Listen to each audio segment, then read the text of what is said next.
Hello and welcome to the Drax Files Radio Hour with Joe Yardley. My name is Draxter Dupre. I'm joined by Joe Yardley, who has reemerged after her Res Day party. Hello. Hello. Hello. Yeah. I heard that you were so wasted that you couldn't make the last podcast. Yeah, no, that's fake news. Fake news. Fake news is the real news is the fake news. Yeah, this time it's fake news. You know what's real news, though? That the Amazon Web Services failed and Second Life was down and High Fidelity was down. All sorts of things were down. I thought Lunar Lab had their own service. No, they outsource stuff. Yeah, but I thought they had this huge server park. I hear a lot of clicking. Is that you or is that the absinthe bottle that you're opening? Yes. No, Linden Lab is reliant on the Amazon Web Services to a large extent. They do not, to my knowledge, own server parks, but we need to get someone on the show who illuminates that, because that will be very interesting. It shows you, I'm stumped. My historical Linden knowledge is stumped. I actually don't know. We need to completely verify this, but you could be right. Yeah. I mean, maybe that's why the tier went down. As we're taping the show, I'm sending messages to my secret Linden folks to get back to us. I also have secret Linden folks. They have bar bills in Berlin. I know. There's there's one who runs the whole thing, and he still hasn't paid his bill. He's paid in different ways. The name of the show today is Free for All with Dulce. Dulce, who is Dulce? Dulce Baerga is a fascinating person who is working on cutting edge VR, AR, mixed reality, drones, and AI stuff. But she also has a history in Second Life under the name Candy Russell. So we're going to talk with Dulce about her. And she's in San Francisco. Her office is right opposite, across the street from High Fidelity. Oh. Yeah. Anybody who is that close to the epicenter of everything gets to be featured on this show. So just give us a call with your copy of your driver's license, and then you can come on the show. No. Dulce is on the show because she has a lot to say about where the train is headed in terms of the metaverse, and kind of what we sometimes talk about, sometimes not so friendly fighting between the crop of new VR people. Yeah, and then pesky kids. You call them pesky kids, and they call us grumpy old people. Yes, but I'm proud of that title. I was just going to say, my lawn. For you, this is a compliment. Yeah, I've always been grumpy. I pre-taped this interview. It's long, so we're gonna cut our intro banter short. Is there anything new that we need to know about, Joe, from you or from Second Life? Well, my computer broke pretty much the day after I was admitted to Sansar. Which was, unrelated, I hasten to say. No, I think that bodes well for the acceptance of Sansar the broader public when it breaks computers. That's a good sign. No, it broke before because someone dropped a bit of water on it. But so anyway, if there's someone out there who's got a lot of money or a spare computer, get in touch. There you go. I'm being subtle. GoFund.me/Joe needs a new machine. No. I just maybe one. That's too modern. I don't understand that stuff. Just give me some money. Yeah. Okay. Oh, okay. Thanks. I'll come in world. I'll give you a couple Lindens. Yeah. Look, I spent all my Lindens with the Feed a Smile and the Mad P International Food Fair to help kids in Kenya. Well, that's also so that they have computers that they can log on to Second Life. Now, you know what?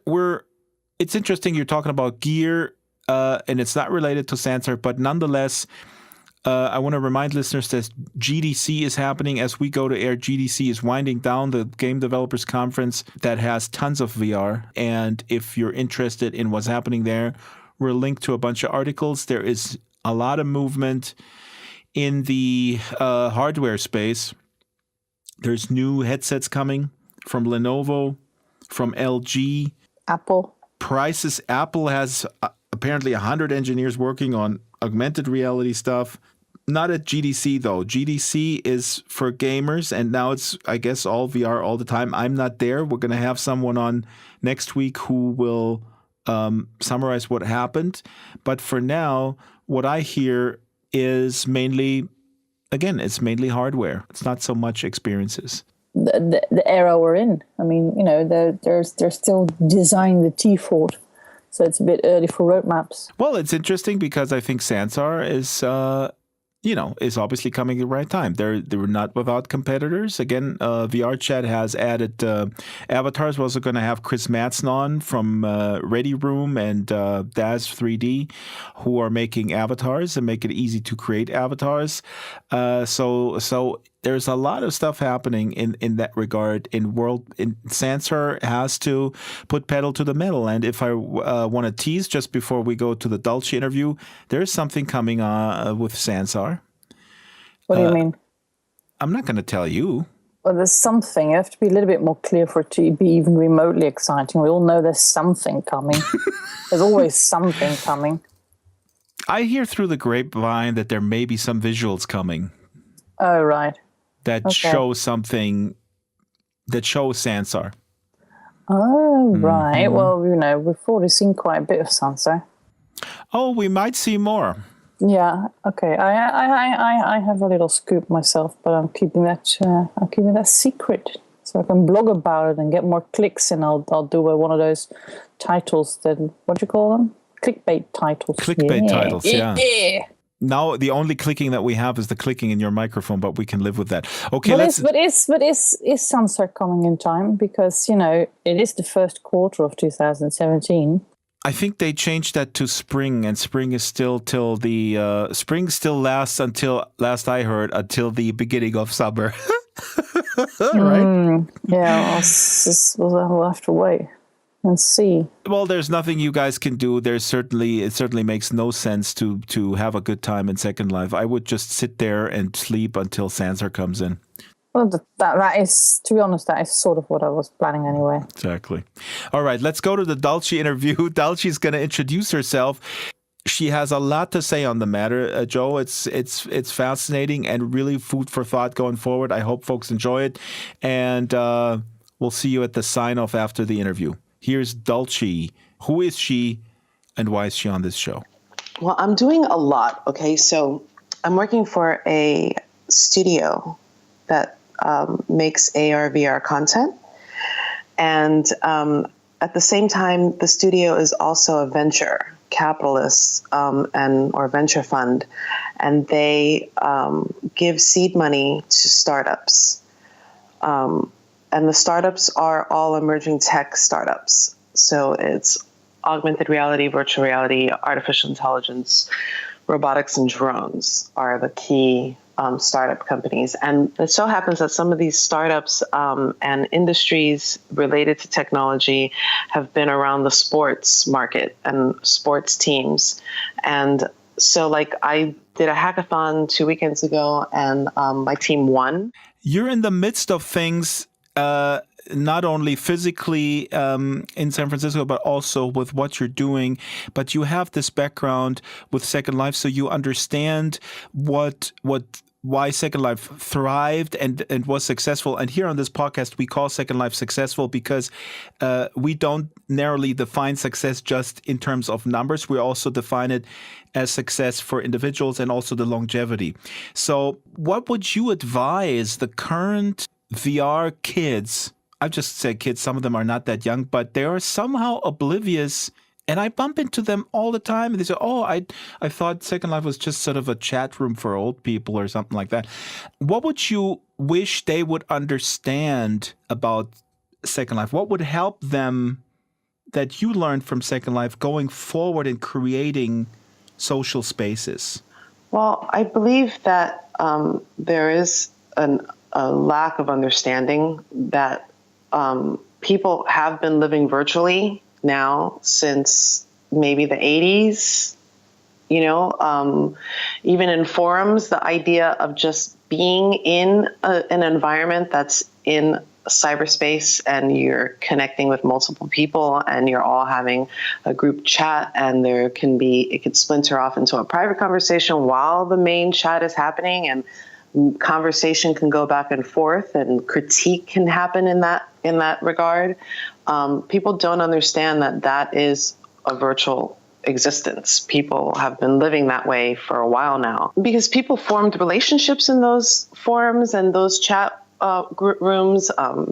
People made major decisions on their lives based on interactions that have happened in those spaces, and it affected their real life existence as well. And now that's just the thought of a virtual existence. And then you throw on an avatar that's got a visual aspect to it, and then you have Second Life and Entropia and these and different multiple metaverses, and there's that visual connection that starts to happen along with the actual words that are being written in the chat, and then you bring in voice on top of that, and that just adds another layer.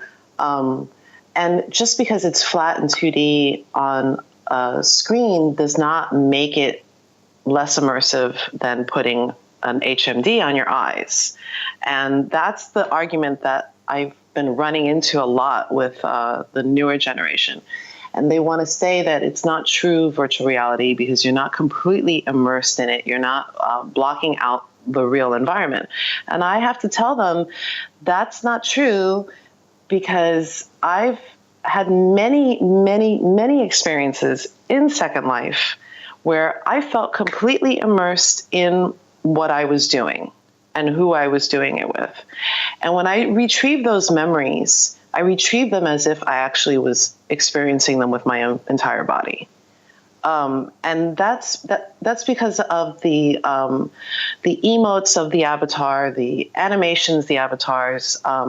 You choose the animation overrides that you choose for your avatar, and pretty much how you the care and the love that goes into creating an avatar and how that avatar looks and how you're representing yourself in this environment. All of that is a connection to you, and it's like it's an extension. So when you're retrieving those memories, to me, I always see myself through the eyes of my avatar when it comes to how I remember interactions that I've had with people in Second Life. I remember my 9th Res Day party and my 8th. My 10th Res Day party was cool too, but well, Joe's gonna be mad that I said the 10th wasn't as good as the 9th or the 8th. But it's, I can completely relate, because I remember being in the room with all these people. I remember looking at these other people in form of their avatars. Now, what you mentioned something. Actually, I want to add also that sometimes in Second Life it's dismissed the avatar, but the avatar system, as old-fashioned as it may be with the lack of bones, bento notwithstanding, is actually really powerful, in my opinion. The way you can intuitively create something that you feel this really represents you. So these aspects are important. You mentioned something. You mentioned chat. It's interesting that for you, chat seems to be important. And the way you mentioned it is also the fact that chat works on multiple levels. You can have a simultaneous conversation with someone. You could also, in a live concert, of course, chat without disturbing the audio stream. Now, one thing that bugs me a little bit is that this also seems to be, just like you were saying, the new crop of folks says you need an HMD to be immersed. It also seems that the tendency, that the trend is going towards voice as the norm. What do you think about that? I mean, I don't have a problem using voice, and I think it's important, but to dismiss chat, sometimes it feels to me that people dismiss chat also as something that is sort of old, and we got to get kind of maybe we have a little bit on the side, but it's not something that should be side by side. For example, in High Fidelity right now, there is no, you can load an additional script, but there is no chat on default. I think that's a mistake.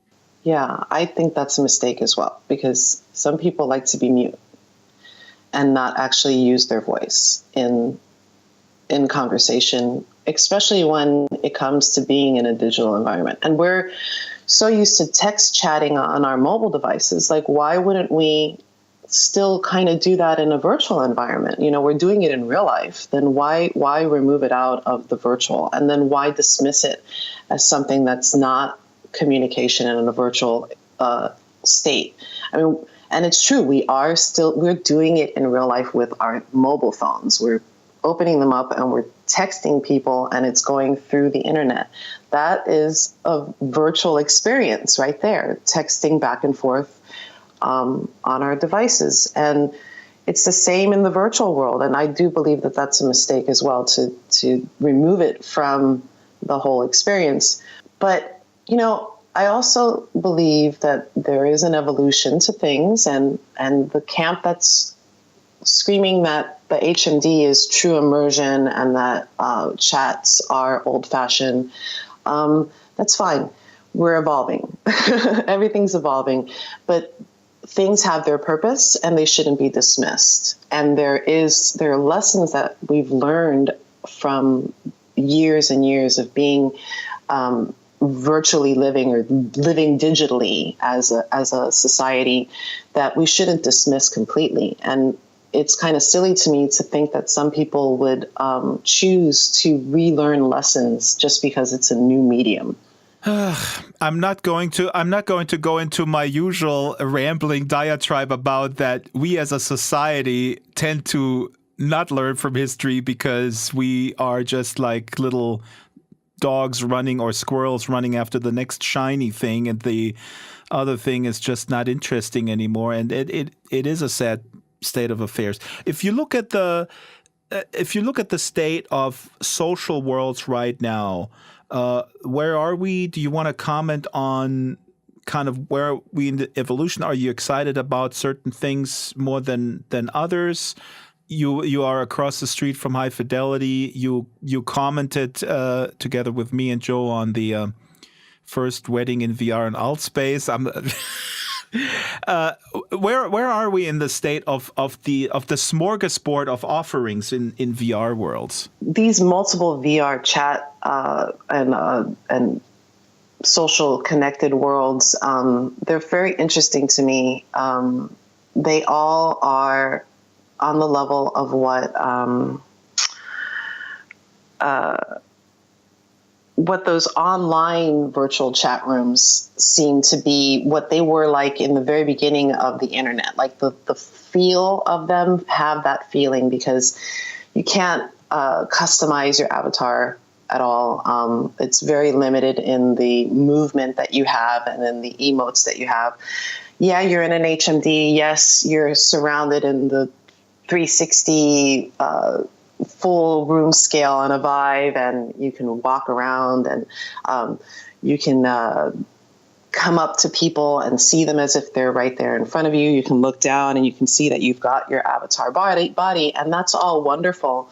But I'll put it on par with the kind of full experience that I've had mentally and emotionally in Second Life once those avatars are customizable, once my environment is customizable, once I'm able to have an inventory of my own content that I can then share with people in these environments. And once that happens, then to me, it's just the same kind of concept, just put in a 3D immersive environment. It's AOL Instant Messenger with an HMD on.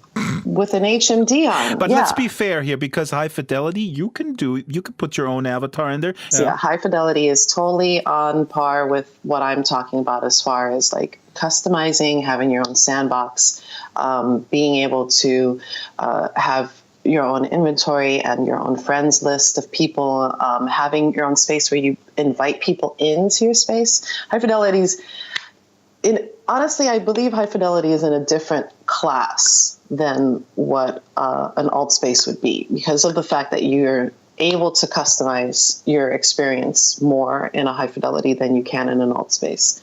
Alt space, I think, has a great idea. I just find it intriguing that it gets labeled the first in everything. I'm not sure. Maybe it's also the pair. It's I also feel, again, I mean, we're kind of trashing Altspace a little bit. I don't have a problem with that. Yeah, I don't have a problem with them either. I like Altspace. I've gone into Altspace. I've had great experiences in Altspace. The comedy shows in Altspace are really fabulous, and I like the fact that I can open it up on my phone in YouTube and 360. So if I'm on the go and somebody interesting goes into Altspace, I can watch it live stream on YouTube. So that's fun about that platform. I was actually going to say I don't have a problem trashing them. I'm a loudmouth. It's terrible. Actually, here's a true story. Folks, I was in High Fidelity, and my friend, we were talking about money and the currency, and I want to ask you that question also, where that needs to go, because Second Life is really also, singularly successful in empowering folks economically if they so wish to pursue this. And right now, there's also not a system in place that really works. I mean, in High Fidelity, you can just copy stuff. Right now, there's really no system. I'm sure it's on the roadmap. Philip would be really dumb not to have this on the roadmap. Bear with me 1 second. This anecdote is funny. Listeners, please, my 5 listeners. Actually, we got 6 listeners. Judas is listening too. I know it. I was in High Fidelity at the welcome area, and Menthol was rezzing a High Fidelity dollar that he had made with an old photo of Philip where he was maybe in his early 30s. And I said, "Oh my God, you got to change that photo because Philip, he's older now. He's like Second Life wore him down. He's like Obama. He came into office like full set of hair. Now he's gray. And here, this is a true story. And then to the left of me, I hear, Draxter, let's be kind here because we got guests, and it was actually Philip showing up, giving a tour to some other people. I go, oh shit! Oh, I didn't mean it. That I know you're working out and you look great, man. Anyways, so that goes to show you: don't hang out in the welcome area and badmouth other people. But you were saying, I mean, this is a different category, and Altspace to me maybe works a little bit more along the lines of an entertainment platform in the sense that you can kind of talk, but it's other people, it's kind of celebrities. Or well-known people who kind of provide the entertainment. I guess it's also maybe their core business idea or whatever. I don't know. Yeah, and they have very.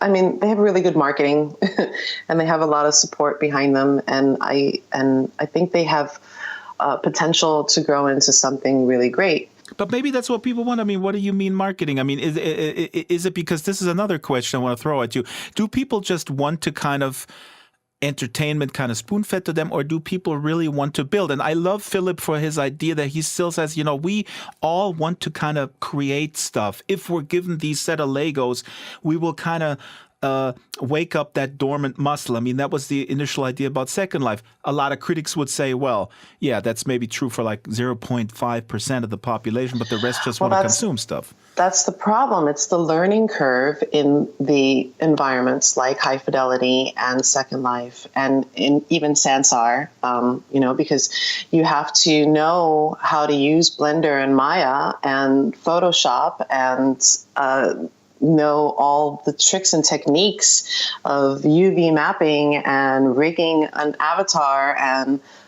figuring out how to model what you want to model. I mean, that's all a learning curve. And with Altspace, there's no learning curve. You just go in, you pick an avatar that kind of looks like you or a robot, and you go in there and you enjoy whatever entertainment that's happening and interact with your friends, in an immersive environment. And I get that. I get that that's something that's fun, and I understand that that's something that's easy and very attainable.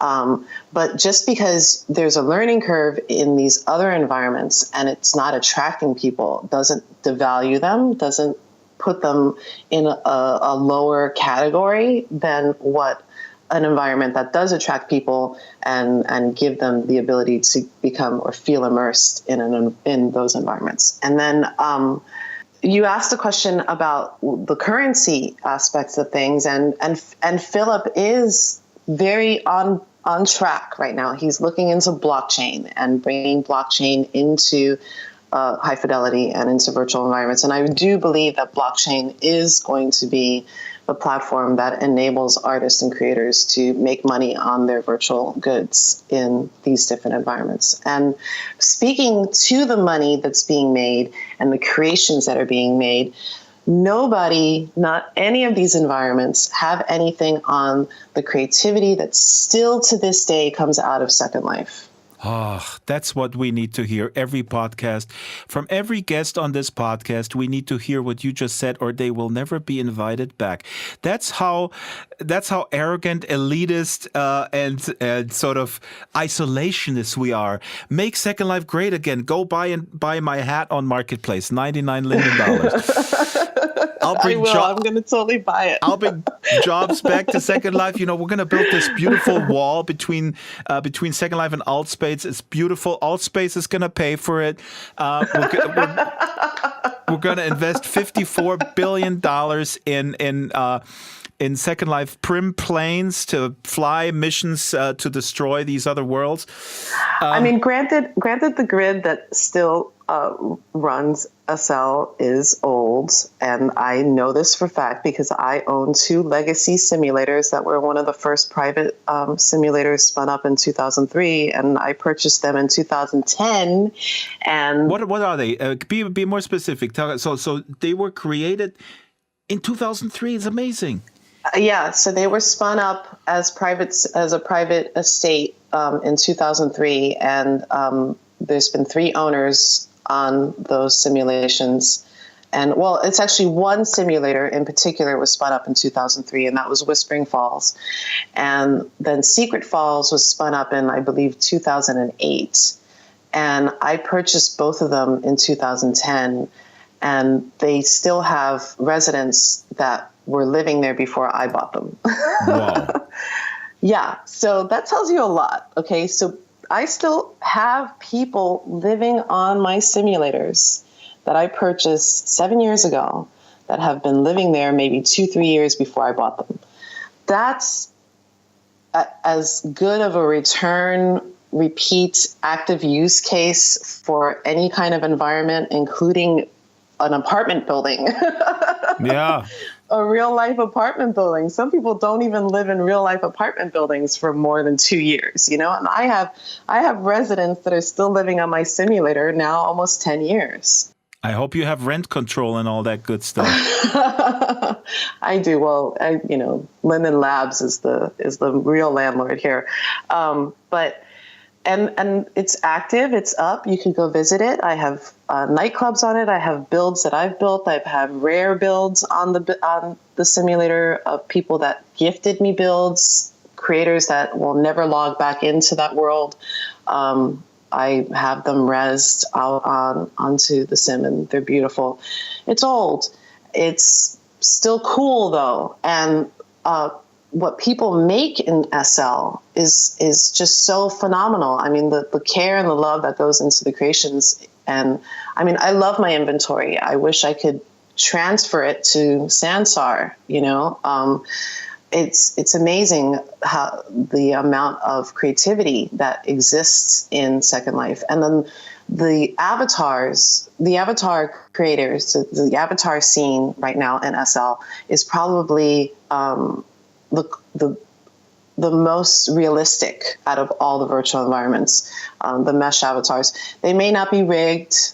Yeah, they may not be rigged. You may not be able to jump in them and move them around and stuff, but they are very beautiful. And the lessons being learned in creating really beautiful, realistic avatars are being learned in Second Life. They're not being learned in High Fidelity right now, and they're not being learned in Sansar or Altspace.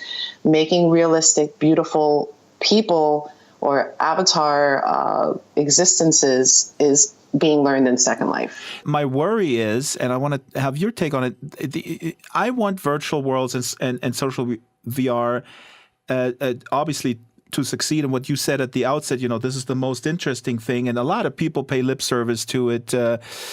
What's the guy from Steam, Gabe Newell, I think said that social VR is the killer app or whatever he said. I'm paraphrasing. So everybody's talking about this. I'm worried if it's not done right. And High Fidelity's been around for a long time. When I was just at the welcome area earlier with Judas, and there's not a lot of people hanging out there. I mean, this is not a metric that is in any way, shape, or form a statistic. This is my own sort of experience when I go in. It's always the same few people, almost like in Second Life. The point is, what I'm worried about is that everybody is so focused on the HMDs and then the controllers, and right now, as we're taping this, GDC is happening, so they're coming up with a whole bunch of new headsets, other peripherals, and that's all awesome, is all well and good, but I'm not sure how this will benefit social virtual worlds. I can see how it's going to benefit the game industry and other applications. There's a really cool surgery training tool and stuff like that, but it's kind of fragmented.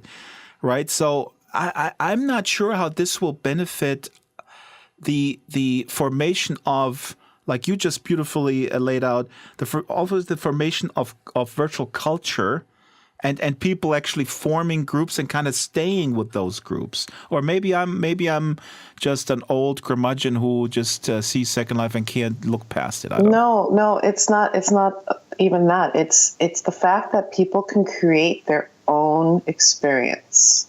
You can create your own experience in Second Life, and whatever you bring, you can import whatever you want and display it proudly in that environment. And it's not that hard to do. It's rather easy to do that. Once you have that 2-week learning curve, I always say it's like a 2-week learning curve in Second Life. You get around, you figure out how to upload and download and change your avatar, and then that's it. You're off and running, and you can go as deep as you want. You can you can import meshes and get deeply into scripting, or start becoming a landlord or club owner. It all depends. But there's this 2-week window when you first log in that you have that learning curve, and then you go.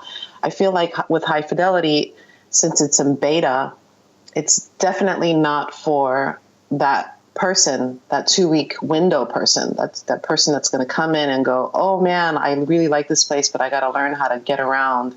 And then in 2 weeks, I know how to get around, and now I can create my own environment. High Fidelity is definitely a place that you got to be kind of a little bit more deep in as a developer, as somebody who's very interested in pushing the industry further, the social VR community further. And right now, even Sansar, the learning curve is there still hard for those user-created environments. What we do know is what you mentioned is that you need third-party tools in order to do something, and that requires an investment, and we don't know what's on the roadmap. Maybe there'll be a collaborative interval building tool like the Prim system. We don't know, but you're mentioning this is something very important, because the problem that I see is that what Second Life managed to kind of managed to level the playing field with the simplicity of the Prims, and actually we should throw Minecraft in here too, because it's also leveled the playing field. And now it seems to me we're again kind of going backwards in the sense that we're splitting producer versus consumer. It's on par with the hardware. Yeah. So it makes sense. The hardware is expensive. It's a little dorky right now. You're tethered. You need the room space to do the experience. Not everybody has 8 feet to spare in their apartment or in their home. Not everybody has $3,000 to go out and buy a whole. I actually heard that a lot of people in San Francisco don't even have a home. Yeah. I saw that on the news. It's true. But Trump's going to fix all that, so let's not worry. Me, no worry. Go ahead. I was actually very excited at one point with Second Life when they released Second Life Go. Yes. I don't remember. SL Go. We did a commercial. I'm going to link it to the blog. Yeah. Yeah. And I was able to log in with an Android device and go. And that was a dream of mine when tablets first were introduced. I visualized myself logging into Second Life and being out in a park and being in the metaverse and still being outside and not being in front of a computer tethered to a wall outlet. And I was out free in Second Life, and it was really exciting to do that for a little while. And then when they killed it, I was kind of hurt. But I understand why it was let go, but I do feel like that is the next level of social VR and social worlds. So it has to, in your mind, quick context. Also, SLGO was the company On Life was bought by Sony, and then they abandoned it. But it was also a pricey endeavor, and there was some controversy about the pricing model. But the ultimate death nail was that Sony bought it. But I want to ask you: so you clearly see social VR worlds being compatible with all sorts of devices. It's not only the dude in his mom's basement being with an HMD for like 12 hours straight, or then like Ready Player One, kind of in the bathtub with some sort of gel, or suspended from the ceiling somehow. Untethered, easy to wear. Like if I'm going to have a haptic suit on, I want a haptic suit that's like a second skin. That is gel, but a second skin, an outfit I can put on underneath my clothing that will give me the sensation that I would need, but I can still move around my day and move around my world. And now I'm a mixed reality preacher. I preach mixed reality. I preach the vision that one day we're going to have a device that's going to seamlessly mix us through augmented reality, virtual reality, and the real world. And we'll be able to literally unzip the space between spaces in the moment and get lost for as however long we want, and then come right back when somebody says, "Hey, Drax, hey, Dulce," and you hear your voice and you're now brought back into the real world. And it just seamlessly happens. It's not something that you have to actively go power down or log out. So we're going to be brought back into reality just before we get hit by a truck, right? Is that what you're saying? Yes, exactly. I mean, pretty much. With Pokemon Go, I mean, that was sort of the normal publics who were unfamiliar with that. The response was, "Oh, look at these people are crazy. They're running into trees and falling off ledges."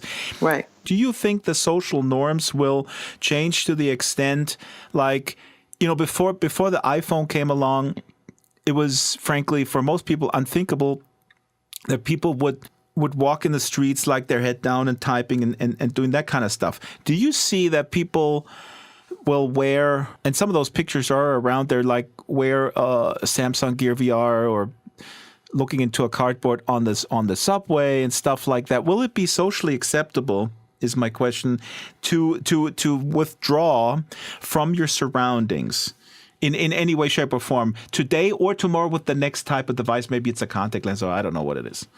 Yes, we already do it. Mm-hmm. I know I do it. I get on the bus and I put my headphones on and I close my eyes, and I am now disconnected from everybody around me. I know. Joe is not on this podcast because she would say, "Drax, what are you talking about? In the 20s, people read newspapers and they were not talking to each other." Exactly. Wait a minute, but with a newspaper, you're kind of in mixed reality, because the guy opposite of you could read something, or he's like, "Oh, I read that article that you're reading," versus when you're totally shut off, you cannot come into that world. But that's the point I was just going to make.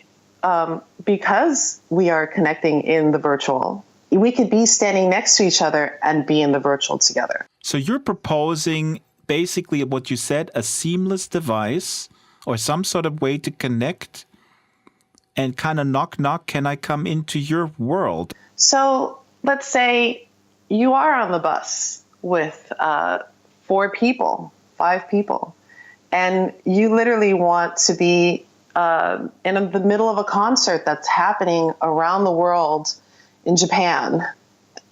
Okay. And they have a rig at this concert in Japan with volumetric video and capturing everything. And you and your 4 friends sitting on the bus can just jump into that world at that moment. And still know you're on the bus, still be able to potentially look and see the chaperone or an AI component that is showing you, like with a gaze, will show you the side of the bus that you're actually still moving in the bus. But if you look forward, you and your friends are there in the middle of this big concert, watching this beautiful concert. That's the future I see happening. I see a future where you can jump in singularly or by yourself. I'm sorry, it's still waking up. You can jump into a concert by yourself and close everybody off, or you can go in with the people that are around you, or you can go in with somebody that is on the other side of the world.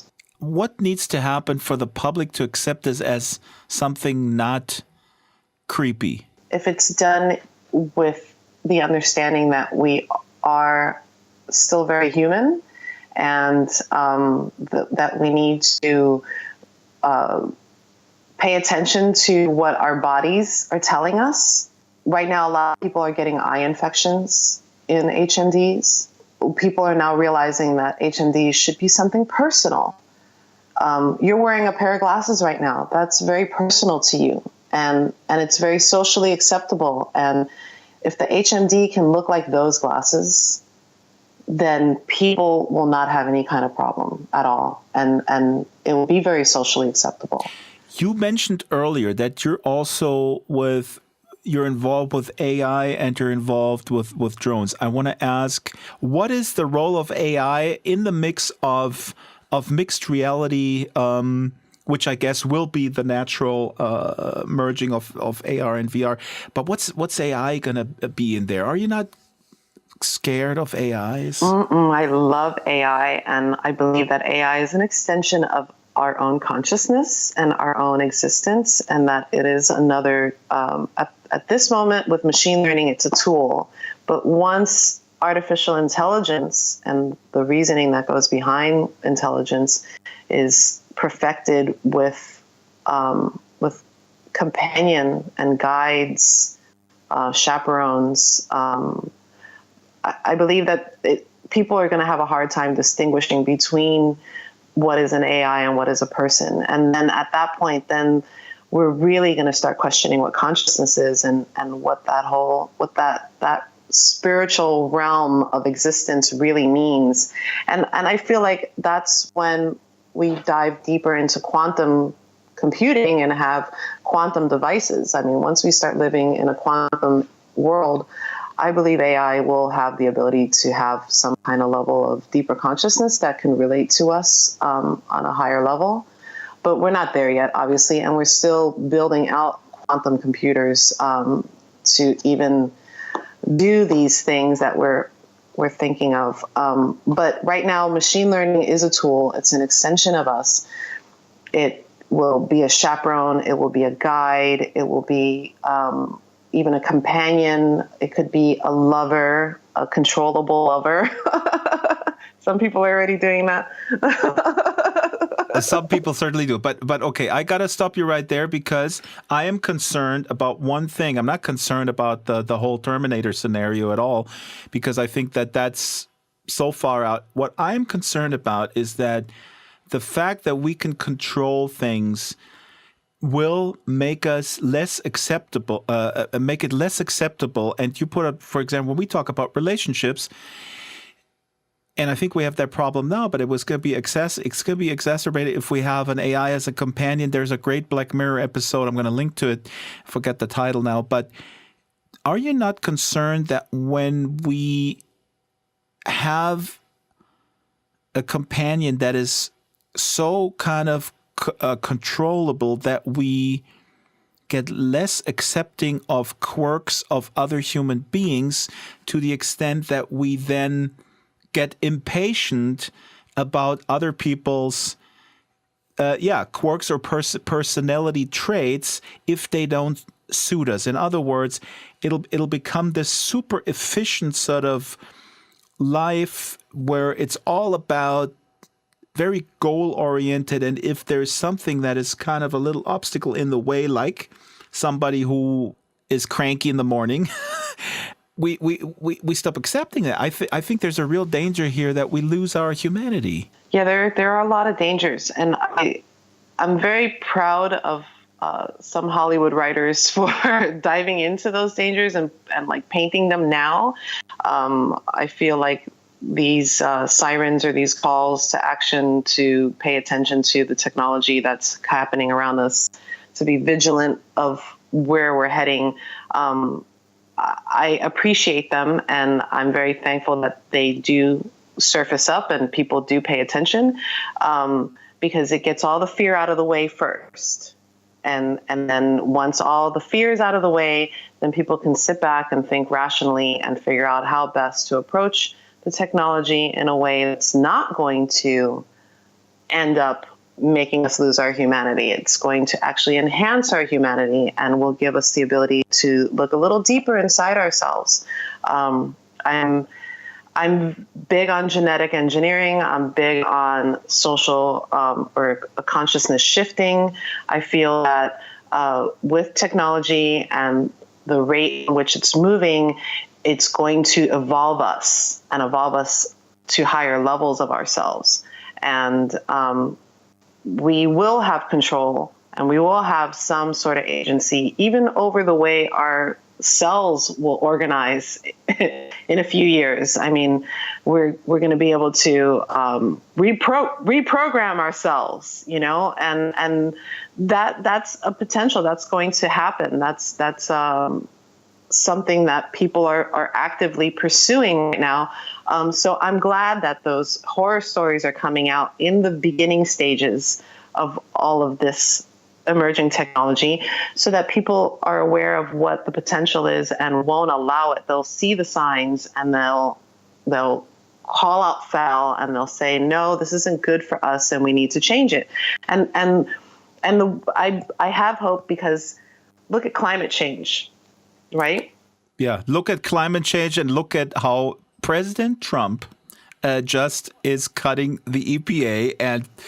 Well, yeah, but climate change is something that we didn't have on our radar. Okay. And in the 70s, I'm a child of the 70s. I saw commercials left and right about how horrible our world would look if we had piles and piles and piles of garbage all around us all the time, or if we completely keep using aerosol cans, will we fry or will we turn into ice popsicles because, the sun is too hot or we get too cold?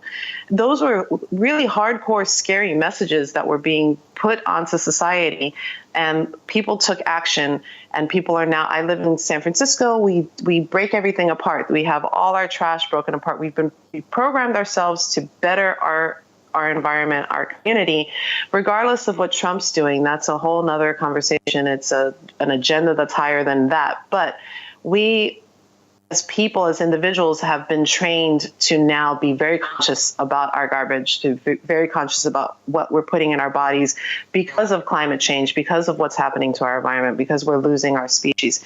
So I feel with technology, it's the same thing. People are going to see the potential for harm, and we're going to take action. Some people are going to push the harm, and some people are going to push the positive. And it's just a matter of aligning with the positive. Positive, in my opinion, will always outwin harmful intentions. I very much hope that you're right. I'm an optimist myself, but I'm proven wrong daily that people left to their own devices do the right decisions. And don't get me wrong, I'm not like all people are stupid, whatever. I fundamentally still believe in that we have tremendous potential and that we'll do the right thing. But there is so much evidence to the contrary every time I get up that I seriously, it seriously challenges that type of optimism. That's controlled evidence to the contrary. That's not the true reality of people. One issue that is also not discussed a lot is the division between the rich and poor. And when we're talking about all this wonderful stuff, we need to address who can access it. And it's not as simple as to say, well, you just go online and then you have that. Right now, the access to the internet itself is pretty pricey in the US. In Europe, it's a lot cheaper. So there's the digital divide, and that divide, when we talk about all that genetic stuff or the machine human connection, maybe that's just a playground for the super rich. Who knows, that they can optimize themselves and everybody else is going to be as dumb as they ever was. I'm an open source proponent. I love open source. Everything open source, the better. I love open source AI. I know some guys here in San Francisco that are doing open source genetics. open source hardware, the Arduinos and the Raspberry Pis. I love all of that. And I love going to hackathons. And hackathons to me is the best venue for enabling people that don't have access, but have the drive and have the will and the want to learn. And I also, I personally, my own personal project, I want to develop hackathons for youth that don't have access to good schooling or a good tech program. You're already on AI. You just read my mind. While you were saying this, I was going to say we got to start like with basic schooling, right? We got to start like the at the earliest access point that we have, because otherwise the division is already so stark. Awesome, yeah. Right. Yeah, and then make centers, like areas within in urban environments where youth can go and they can tinker and play, like, maker spaces, but for children that have to apply, they have to have good grades, but they don't necessarily have it in their neighborhood or in their school, and they can come to this environment and they can learn how to make things and to game and to be producers of content and, learn the new technologies or be exposed to them. Yes, be producers early on. And not just play Candy Crush like their moms. Yeah, exactly. Being producers is probably producers in general is one of the things that I think is lacking in a lot of these environments. That requires someone in your life to open your mind from very early on to say, this device here is not just a device to watch YouTube videos. It's also a device where you can, it's not to just influx, it's pushing stuff out that is in you and share it with the others. That's the beautiful thing about Second Life, yes. And my simulators are definitely a shrine to some of the amazing creators and producers that I've had the pleasure of meeting, and they've gifted me with some of their builds. And I have them proudly rezzed on, regardless of how many prim counts some of them are. It's beautiful. It was work. They put a lot of love and consideration into making it. They gifted it to me with love and consideration. Some have even asked me, are you going to res it out? It would be great if I come back and it's here. And it's res. If they ever do come back, they can find their work still actively available in Second Life. So that was Dulce, a.k.a. Candy Russell in Second Life. I'm going to link to a whole bunch of things that came up in this conversation where we went in a very good way all over the place, just staying true to the title of the show today, Free for All. Dulce was in LA presenting her sports VR project, which is still sort of semi-secret, but we're going to link to the Enflux suit, which you can purchase and then be fully immersed in VR if you have the money. We're also going to link to an interesting talk that Philip Rosedale had with the founder of Coinbase about blockchain and about Bitcoin as a virtual currency. And we're going to link to Make SL Great Again, which is the hat that I'm selling on the SL Marketplace, which funds this show. You got to buy it. Oh, and since we're completely all over the place today, don't forget to go to the Matt P International Food Fair and support Feed a Smile. Because it ends actually the day we go to air. But back to VR gear. Joe, you're all about input and input devices despite not having a computer to run Sansa. How do you like that suit, that Enflux suit? Is that something that you that you would wear? Yeah, that's not a suit. I mean, it's not even a three-piece. Where's the tie? Where's the vest? If you're lying in sort of a gel bathtub in virtual reality, it doesn't matter if you wear a scuba diving suit. They do look more like pajamas, though. They're $349. That's not that much for a full motion capture suit. Well, it's $345 more than I've got. Yeah, let's remind folks you need a computer. I need a computer. How do you know? Yeah. I don't know. You said that earlier, and I think as I'm clicking through the suit, let's get Joe that computer first, and then the suit. and then have that suit a little bit Yeah, I hope it comes in a bigger size though. in sepia colors. Yeah. All right. You would have to lock the door twice before you put that on. You don't want anyone seeing you in that. Not even your mom delivering your pizza while you're zoning out in virtual reality. I don't let my mum out of the basement. Oh, she is locked in the basement. That makes sense. I I want to remind folks as we're coming to a close, have a fabulous weekend. But also, if you understand the German language, I'd encourage you to watch because I'm going to be on a panel discussion which will be streamed online, and it's called Virtual Reality, digitale Spielerei oder sinnvolles Einsatzszenario. Genau. Roughly translated, it means digital playing around with digital stuff or sensible use case scenario. Yeah, I know the answer. So you don't even need to watch that panel, Joe. You know the answer. What is the answer? Well, Senseless waste of time. let's just spend the rest of the summer in bed and sleep.